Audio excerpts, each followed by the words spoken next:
रूप क्या है, ध्यान देना। स्वरूप, स्व कहते हैं स्वयं को, खुद को। रूप कहते हैं अस्तित्व को, अर्थात आत्मा का अस्तित्व कैसा है।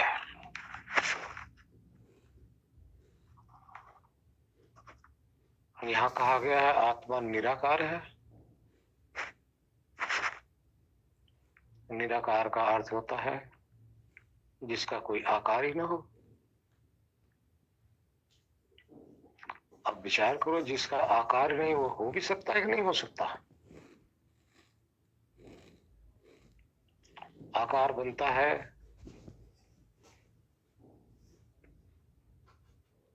परमाणुओं के संघात से। जैसे मिट्टी के एक छोटे से छोटे जब अणु जब इकट्ठे होते हैं, लाखों करोड़ों जब अणु इकट्ठे होते हैं तो मिट्टी का एक छोटा सा डाला बन जाता है। अब वो आकार दिखने लग जाता है। इसी तरह से जल के असंख्य अणु जब इकट्ठे होते हैं तो एक बूंद बन जाती है जो दिखाई देने लग जाती है। अग्नि के असंख्य किरणें जब इकट्ठी होती हैं तो अग्नि रूप में, ज्वाला रूप में वो दिखाई देने लग जाती हैं। तब हम अग्नि को पहचानते हैं, तब हम जल को पहचानते हैं, तब हम मिट्टी को पहचानते हैं। लेकिन जब यही अपने अपने इसके परमाणु बिखरे होते हैं तब हम पहचान नहीं पाते। लेकिन वो फिर भी जो परमाणु है, चाहे जल के हैं, चाहे मिट्टी के हैं, चाहे अग्नि के हैं, फिर भी उसको भौतिक ही बोला जाता है। क्योंकि जितना भी सूक्ष्म हो जाए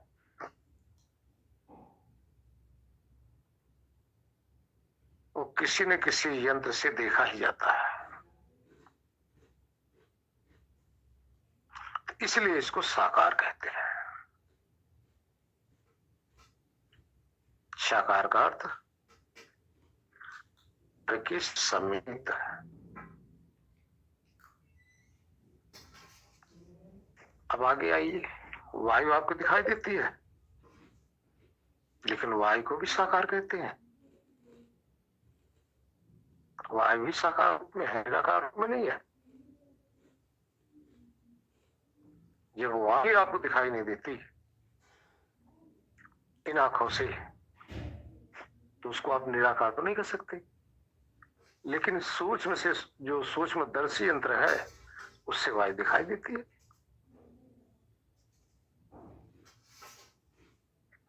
अब इन सब को साकार कहा जाता है। अर्थात इन तत्वों से कुछ भी बनता है या इन तत्वों का जो प्रकृत रूप है, न्यूट्रॉन, प्रोटॉन, इलेक्ट्रॉन रूप तक है, ये सब रूपवान है, भौतिक है।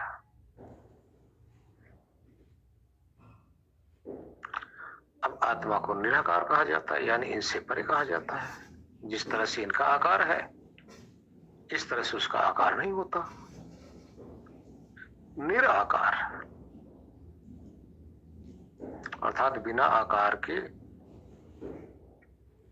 सत्ता। अब वो है क्या, फिर भी कहा जाता स्वरूप। अब वो स्वरूप क्या है?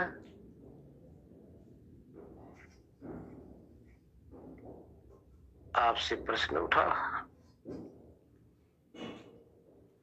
आपने प्रश्न उठाया, ये प्रश्न उठाया जानकारी करने के लिए। जानकारी आपने सुना किससे? कान के माध्यम से, ब्रेन में गया,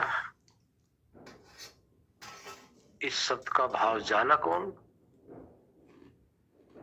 जानने वाला। और जानने वाला जिसमें कहीं दिखाई नहीं दे रहा, उसका रूप कहीं दिखता नहीं। लेकिन विचार करो, जहां से प्रश्न उठा,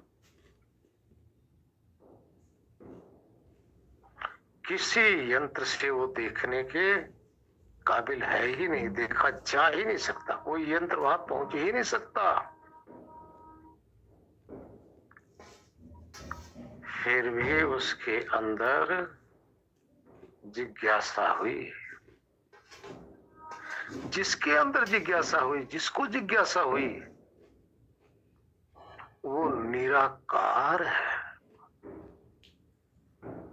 ये जिज्ञासा ही बता रहा है कि कोई सत्ता है जो जानना चाहता है। अब विचार करो, जानना चाहता है और कुछ नहीं। भौतिक तत्व तो जानना नहीं चाहता, ये जानना चाहता है। जानना वही चाहता है जो जानने में समर्थ होगा, और जो जानने में समर्थ है उसी समर्थवान सत्ता को आत्मा कहा जाता है। यही स्वरूप है उसका। ये जानना ही स्वभाव है उसका, जानना ही स्वरूप है उसका।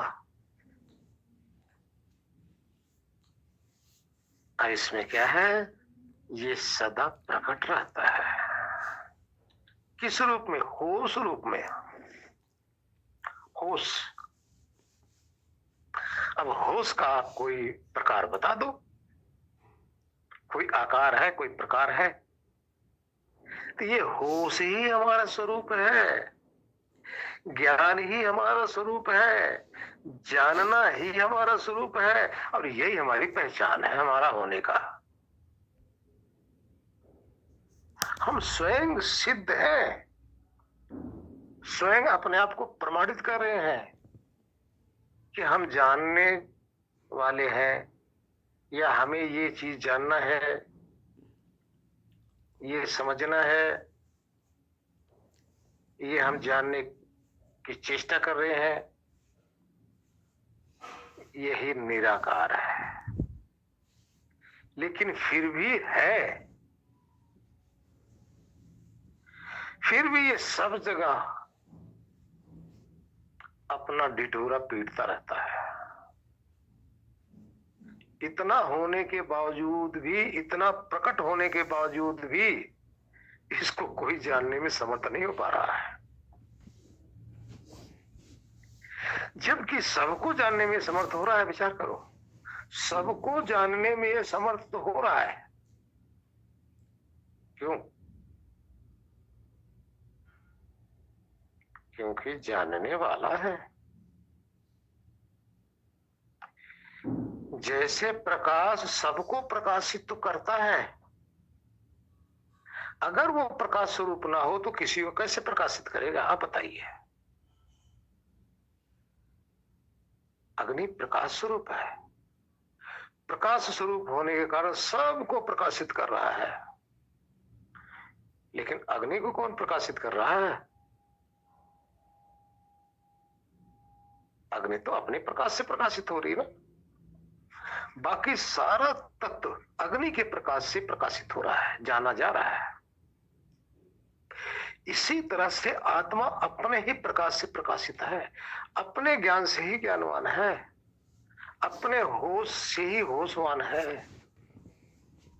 और यही होश सबको जान लेता है, और इसी होश में सामर्थ्य है जानने का।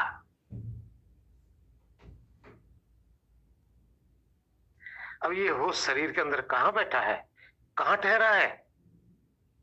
अपना खोज नहीं कर पा रहा है। और सभी जितने भी हो, जितने भी अभी आप सुन रहे हो, अगर आप होश स्वरूप जाननहारा ना हो तो ये शब्द आपके कान के बाहर ही रह जाएगा। इस शब्द के अर्थ को जो समझ रहा है, जो जान रहा है, ये आत्मा है, यही आप हो। आपका कोई रूप नहीं, कोई रेख नहीं, कोई आकार नहीं, कोई प्रकार नहीं। ना आप गोरे हो, ना काले हो, ना स्त्री हो, ना पुरुष हो, ना नाम आपकी कोई है, ना कोई आपकी आयु है, ना कोई आपकी जाति है, ना किसी देश के हो आप। फिर भी मूल सत्ता आप ही हो। आप ही से सब कुछ जाना जा रहा है।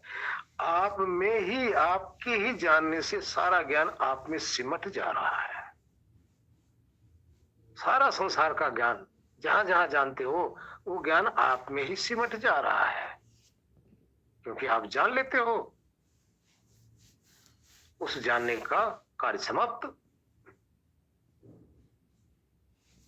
वो ज्ञान आप में, अर्थात संस्कार आप में विद्यमान हो गया। संस्कार का अर्थ तो समझ। अब जिसमें विद्यमान हो गया, अब इसको अनुभव करो ना। आप बैठे हो, आपके अंदर से देखो कितने फुरने उठ रहे होंगे, कितने विचार उठ रहे होंगे, कितने सूक्ष्म हो आप, अति सूक्ष्म, जिसको किसी चीज से देखा नहीं जा सकता। लेकिन आप सबको देख ले रहे हो, आपको कोई देख नहीं सकता, सबको आप देख ले रहे हो। इतने आप देखिए ना, अति सूक्ष्म आपका मन है, अति सूक्ष्म। उस मन के अंदर चलते हुए विचार को भी आप देख ले रहे हो। कोई दुनिया में ऐसी चीज नहीं है, आपके मन के अंदर कोई यंत्र नहीं है मन के अंदर चलते हुए विचार को देख सके, लेकिन आप तो देख ले रहे हो ना।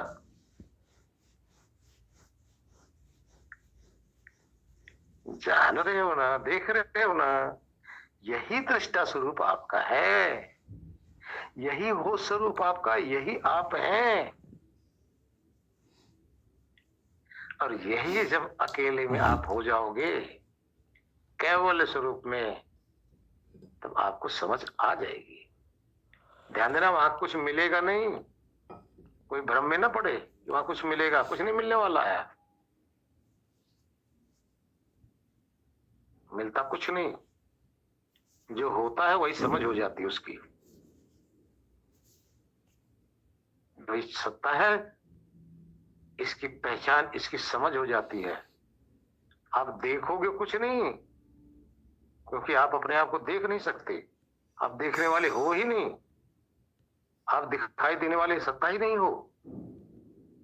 लेकिन वहां अपना एक होने का अनुभव होता है, यही आत्मज्ञान है। जैसे अभी अब सबको, आपको अनुभव हो रहा होगा कि हम हैं। जितने शब्द सुन रहे हो, लग नहीं रहा आप लोगों को कि हम ही सुन रहे हैं? हाँ जी, किसको नहीं लग रहा कि हम नहीं सुन रहे हैं? गुरुजी पूरे होश में जा रहे हैं, अपने आप को जानने वाले बिल्कुल। अब देखिए, जिसको ये अनुभव हो रहा है, ये अनुभव करता ही आत्मा है, इसी को आत्मा कहते, यही आप हैं, यही आपका स्वरूप है, यही निराकार आपका अपना अस्तित्व है।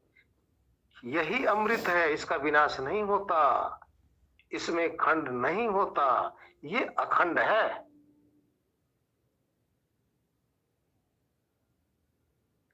यही सदा से था, आज भी है, सदा भी रहेगा, यही आप हो। लेकिन जो आया गया, मर गया, बिछड़ गया, ये मिला वो मिला, चला गया, ये सदा रहने वाला आया और गया, इसी में उलझ गया, इसी में उलझा हुआ है, इसी के लिए रो रहा है, इसी के लिए तड़प रहा है, इसी को पाने में बेचैन है, जबकि वो इस काम का नहीं है। ये सिर्फ इसके शरीर के काम का है। जिस डिब्बे के अंदर बैठा हुआ है, इस डिब्बे के काम का है, इसके काम का कुछ नहीं है।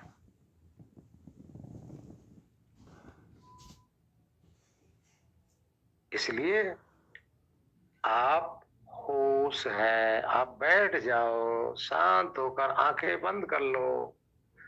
आप देखो होश जैसा अपने आप को महसूस होता है कि नहीं। होश का अर्थ एक अनुभव करता, जानने वाला, समझने वाला। आप अपने आप को महसूस करते हो कि नहीं, ये महसूस करना ही आत्मज्ञान है। ये महसूस होता है। अभी सबको हो रहा है भाई, किसको नहीं हो रहा है? अगर अपना महसूस हो ना रहा हो ना, तो ये शब्दों को भी महसूस नहीं करोगे।